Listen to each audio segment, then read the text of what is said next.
Vamos fazer a leitura em Êxodo 33, a partir do versículo de número 12. A partir do 11, olha o que diz: E falava o Senhor a Moisés face a face, como qualquer fala com seu amigo. Depois tornava a arraiar. Mas o moço Josué, filho de Num, seu servidor, nunca se apartava do meio da tenda. E prossegue no 12, dizendo: E Moisés disse ao Senhor: Eis que tu me dizes, fazes subir a este povo, porém não me fazes saber a quem hás de enviar comigo. E tu disseste: Conheço-te pelo teu nome, também achaste graça aos meus olhos. Moisés estava falando da intimidade dele com Deus.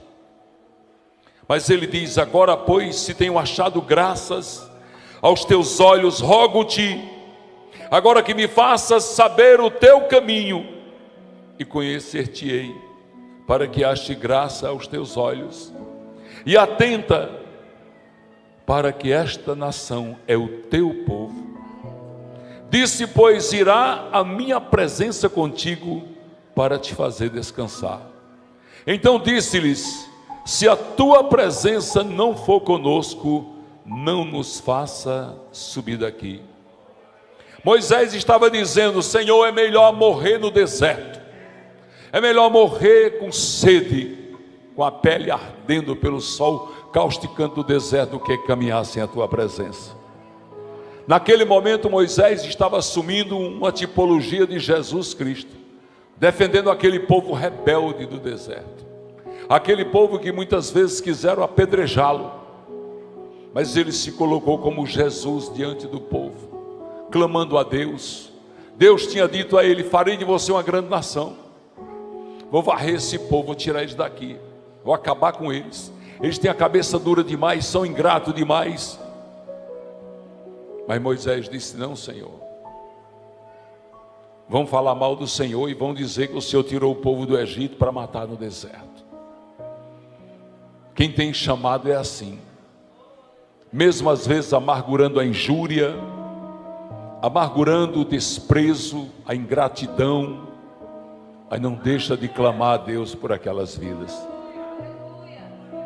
A transformação que Deus faz em nossas vidas é para que sejamos pessoas melhores. E a ordem de Deus para nós é: se teu inimigo tiver fome, dele de comer, se tiver sede, dele de beber. É muito contrário do que o mundo nos ensina, pastores. Agora nós vamos para o Salmo 51. Abra sua Bíblia no Salmo 51. Este salmo é um dos salmos mais belos da palavra de Deus, porque neste salmo Davi rasga o seu coração. Davi, que tinha errado tanto, uma sequência de pecados, se deitado com a mulher de outro homem, engravidado esta mulher, e tentado fazer com que o marido dela assumisse o filho do pecado, o filho que até posteriormente Deus matou, diz a palavra. Mas Davi, quando recebe o arrancar das máscaras pelo profeta Natan, ele se prostra em terra, chora, enche a sua cabeça de cinza, joga o rosto em terra e chora, clamando a Deus pelo perdão. Salmo 51, a partir do versículo 5. A partir do 4 ele diz assim: contra ti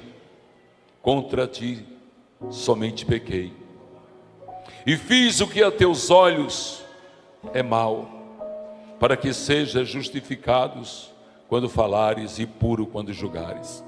Eis que iniquidade fui formado, e em pecado me concebeu minha mãe. Eis que amas a verdade, no íntimo e no oculto me fazes conhecer a sabedoria. Purifica-me com esopo e ficarei puro, lava-me e ficarei mais alvo do que a neve. Faz-me ouvir júbilo e alegria, para que goze os ossos que tu quebrastes. Esconde a tua face dos meus pecados e apaga todas as minhas iniquidades. Cria em mim, ó Deus, um coração puro e renova em mim o espírito reto. Agora o 11 é forte, o versículo 11. Não me lances fora da tua presença. e não retires de mim o teu Santo Espírito. Torna a dar-me a alegria da tua salvação e sustém-me com espírito voluntário. Davi estava dizendo assim: Deus, eu não posso ficar sem o Senhor. Eu sei que errei, eu sei que pequei. O pecado de Davi estava oculto aos olhos do povo de Israel, mas ele disse: contra ti somente pequei. Ele estava até dizendo: esse povo pode até me perdoar, porque me ama como rei, como defensor de Israel, mas eu pequei diante de ti, e a tua santidade não me permite cometer um pecado desse e ficar ileso. E olha que mesmo amando Deus, amando Davi, ainda disse a ele: a espada virá sobre a tua casa. E por causa desse pecado, uma filha de Davi foi violentada por outro filho, e outro filho de Davi, o Absalão, matou Aminon por causa de Tamar. Essa palavra que eu quero pregar hoje, eu quero que eu e todos nós que estamos aqui à distância tenhamos uma consciência: Deus nos perdoa, Deus não muda seus planos. Se eu tivesse que dar um título a essa mensagem, eu ia colocar o GPS de Deus. Deus recalcula a rota e coloca você no caminho da vitória, mesmo que o inimigo tenha tentado te tirar, te afastar, te destruir, te humilhar, te jogar no chão, mas Deus te põe de pé e diz: marche, porque longa é a tua caminhada. Oh, olá, bacanta lá, suíde, canta, raça. Quando eu olho para a igreja do Senhor Jesus e imagino a santidade dele, eu fico pensando: Deus, que amor é esse? Que a tua palavra diz que onde abunda o pecado, superabunda a graça. Nesse ministério de 10 anos como pastor, uma cena marcou a minha vida, e não é segredo, porque ele mesmo contou isso em púlpito. O irmão Jarilson, que era vizinho a nós quando a gente tinha a igrejinha ali, era nosso vizinho, e esposo da profeta que profetizou essa igreja, esposo da profeta que disse que Deus me faria pastor. Eles hoje estão separados. Um dia eu chego naquele posto descendo a Felipe Camarão, aquele posto lá na esquina para virar para a Cunha da Mota. Parei ali para abastecer. A minha esposa disse: olha ali, amor, quem é que está ali? Eu olhei assim, aquele homem de calção acocado no chão. Era a expressão da humilhação. O povo tudo ali, aquele homem de calção, sem camisa, jogado ali, acocado. Eu disse: quem é? Eu não conhecia. Ela disse: é irmão Jarilson. Eu deixei o carro abastecendo, saí. Cheguei lá, quando o pastor estava pregando sobre o paralítico, eu peguei na mão dele: levante, meu irmão, deixa eu te dar um abraço. Eu dei um abraço nele. Quando eu abracei ele melou a minha camisa de lágrimas, em soluço me abraçou. E ele disse no meu ouvido uma palavra que eu nunca vou esquecer. Ele disse: Deus, por que tu me amas tanto assim? Por que tu me amas tanto assim? Começou a chorar. E eu disse: Deus te ama, meu irmão. Ele disse: eu estava aqui humilhado, jogado aqui, pedindo esmola. Um homem que era o campeão aqui em reformar carros, a oficina lotada, estava ali pedindo esmola. E eu disse a Deus: Deus, eu preciso tanto de um abraço. Ele estava se sentindo muito humilhado diante daquela cena. Senhor, eu preciso tanto de um abraço. Eu cheguei lá e disse: receba o abraço de Jesus. Oh, glória a Deus. Irmãos, quando vocês estão assim, triste, abatido, deprimido, já se dando por vencido, receba o abraço de Jesus, que Ele vai mandar alguém para você, para te abraçar. Ele vai mandar alguém para te abraçar e para dizer: eu sou teu pai, eu sou teu amigo, o amigo que não inveja o que você tem, o amigo que não deseja o que você tem, pois foi eu que dei tudo a você, diz o Senhor. Diga assim: tudo que eu tenho, foi Ele que me deu, foi Ele que te deu tudo. Esse Deus maravilhoso que quer mudar as nossas vidas, quer nos dar aqui uma vida de felicidade. 100 vezes mais nessa vida, e na outra vida a coroa de salvação. A igreja precisa viver com essa convicção, porque são muitas lutas, são muitas coisas que vêm para nos tirar a paz, as investidas do inimigo tentando nos roubar a paz, a comunhão com o Espírito Santo, os acontecimentos que estão à nossa volta, um mundo em guerra, ameaça, um país dividido. O Brasil está dividido, irmãos, entre duas correntes políticas, depois de uma pandemia. Nós tivemos a solidão aumentada ainda mais. Quantas vezes naquela época a gente quis abraçar e não pôde? Ficou as sequelas daquilo. Viu, pastor? Depois daquele dia, pastor, você está tão baixo que eu não estava nem conhecendo. É ele mesmo. Depois da pandemia ficou uma solidão na gente, uma vontade, uma carência de abraço, uma carência de amor. Eu fiquei 21 dias dentro de casa. Peguei a Covid 2 vezes, fiquei com a minha esposa 20 dias. Meu irmão, como é difícil. Como é difícil viver sem abraçar. Como é difícil naquela época não poder ver meus filhos. Receber a comida pela janela, pela porta, pela brecha. Aleluia. Hoje eu estou aqui para dizer para essa igreja, hoje nessa pregação, o recado de Jesus para essa igreja é: eu te conheço. Eu te conheço. E eu conheço você na profundidade. Deus te diz assim: eu esquadrinho o teu coração. Eu sei tudo que pensas, tudo que tu pensas, tudo que tu desejas. E Deus diz para você o que está escrito em Jeremias 29. Eu é que sei os planos que tenho para vocês. São planos de paz e não de guerra, para no fim vos dar aquilo que você deseja. Os percursos de Deus são diferentes dos nossos. Os sonhos de Deus são maiores do que os nossos. Moisés saiu da corte egípcia e achou que nunca mais voltaria lá. E um dia Deus manda esse homem voltar para lá.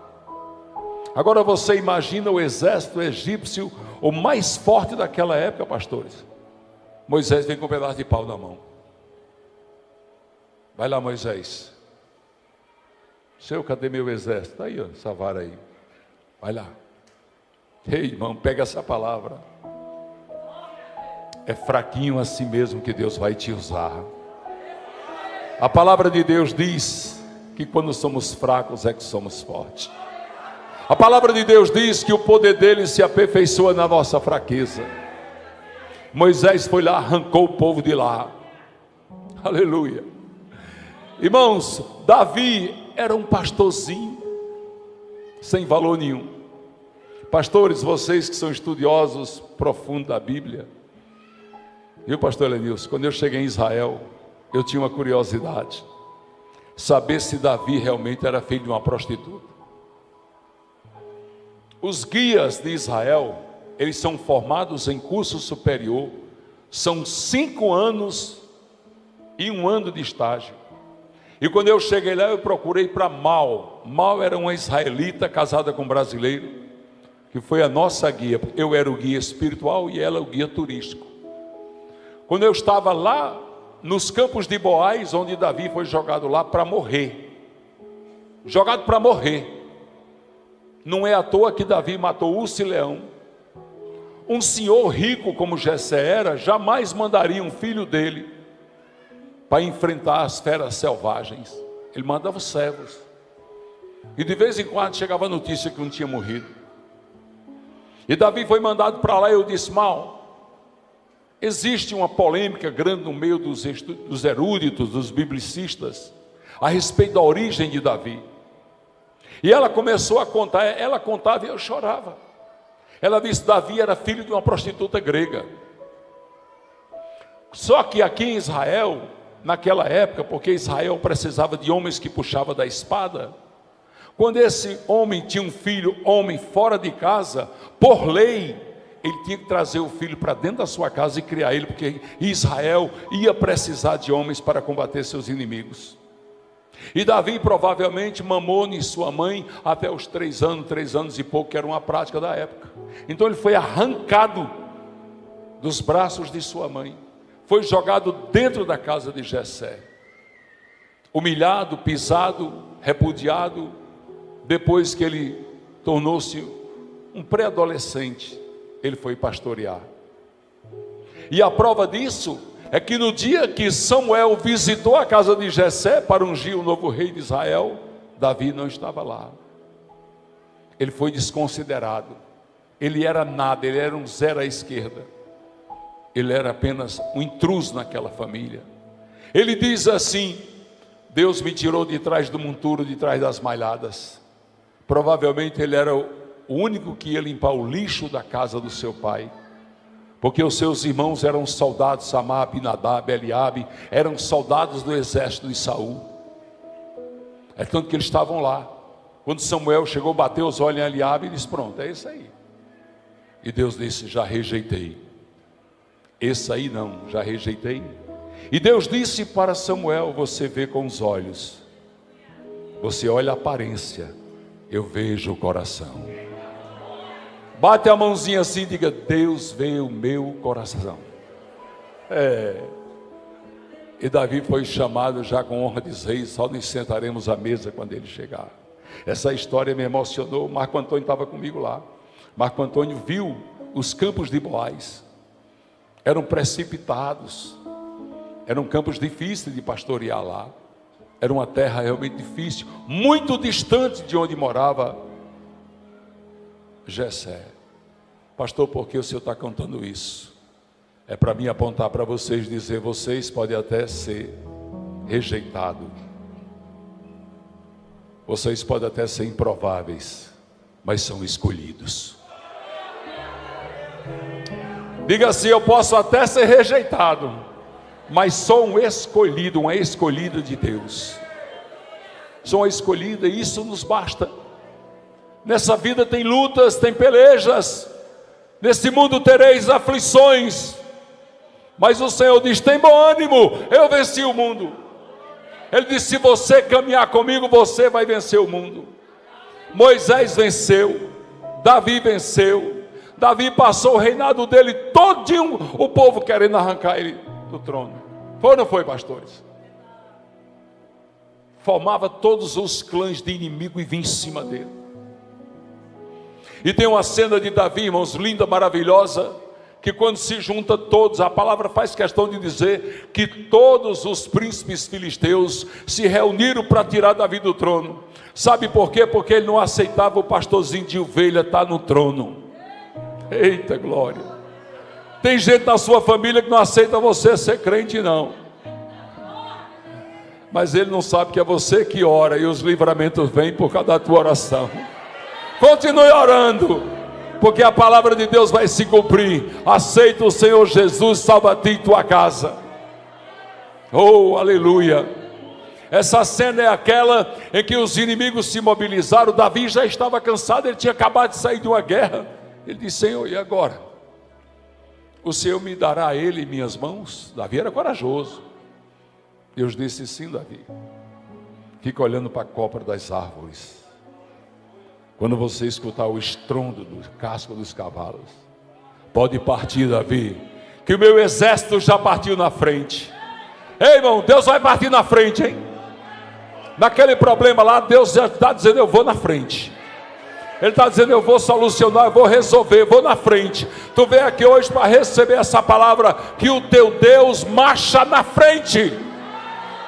Oh, lá de canta lá bacana. Deus marcha na frente, irmãos. Às vezes eu fico olhando para mim, irmãos, eu tenho 65 anos. E eu penso assim: pastor Wesley, Deus, se não fosse o Senhor na minha vida. Porque não adianta não, viu? Quando você vê um velhinho contando vantagem, das duas uma: ou ele é muito cheio do Espírito Santo, ou é mentiroso que dói.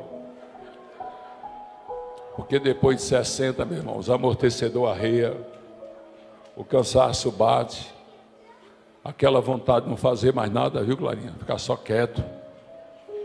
Aí sabe o que é que Jesus diz? levanta e anda, porque é grande a tua caminhada. Quando Josué queria parar, Deus disse: Josué, ainda tem muita terra para conquistar. Deus estava dizendo: eu tenho muita coisa para fazer. Pastor Jackson, Deus está dizendo a você, pastor Jackson, filho, ainda tem muita terra para conquistar, tem muita vida para salvar, tem muito. Você vai invadir o inferno muitas vezes, para arrancar de lá os cativos e trazer para a presença de Deus. Oh glória, oh glória. Hoje de manhã eu saí de casa triste, irmão. Vim para o culto, primeira vez que eu vim para o culto de manhã, dia de domingo. Preguei hoje de manhã, fiquei tão feliz. Minha mulher se encheu do Espírito Santo, a neguinha chorou para se acabar. Hoje de manhã a notícia foi que a primeira moradora de rua que a gente acolheu na casa do pai foi embora. Ficou 8 dias na casa do pai, de domingo a domingo. A gente estava apostando tudo. A pastora fez dela uma filha. Ela descansou no colo de irmã Micheliane. Micheliane balançou ela na rede. A pastora comprou uma casinha de boneca, comprou bonecas para ela, comprou aquelas cabanazinhas de plástico, comprou uma para ela brincar de casinha. Porque conversando com ela, a gente ouviu dela que ela foi estuprada pelo avô aos 12 anos de idade. Ela não teve infância, 27 anos morando na rua. Eu disse: nós vamos investir tudo, viu, Rubinho? Vamos investir tudo. O que for preciso nós vamos fazer. Esses dias todos ela querendo ir embora, a gente conversando. Eu abracei ela: deixa eu ser seu pai, deixa a gente ajudar você. Hoje a filha dela foi visitar ela, mas a irmã, achando que ela estava lá, quando chegou lá, soube que ela tinha saído, choraram tanto. E eu fiquei triste. Aí o pastor Elis foi conversar com ela, gravou ela dizendo: eu vou voltar. Sabe por quê? Porque a irmã Micheliane lixou os pés dela e fez as unhas dela. E ela disse: eu nunca tinha feito as minhas unhas em toda a minha vida. Quando foi, Clarinha? Ela recebeu o carinho que ela nunca tinha recebido. Não foi o carinho nosso, foi de Jesus Cristo. Deus nos chamou para amar. Então, quando você tem um projeto que ele falha, que não é aquilo que você queria, você se entristece. Você fica a cabeça baixa. Mas eu disse: Deus, a tua palavra me diz. A Deus, a tua palavra me diz que a glória da segunda casa será maior do que a primeira. E eu tomo posse dessa palavra para a vida daquela mulher. Deus, eu profetizo em cima desse púlpito, na autoridade do nome de Jesus, debaixo do sangue do teu Cordeiro, que esta mulher restaurada vai testemunhar diante dessa igreja, e essa igreja vai chorar de alegria, sabendo que tu és o Deus que restaura, tu és o Deus que refaz as vidas. Eu creio, irmão. Se eu não creio, eu morro. Diga assim: se eu não creio, eu morro. Se você não crer, você morre mesmo. Tem que crer, tem que marchar contra aquilo que parece improvável, mas eu sei que o meu Deus faz, eu sei que Ele tem poder, eu sei que Ele faz tudo, não há nada que Ele não possa fazer, e Ele diz: agindo eu, quem impedirá?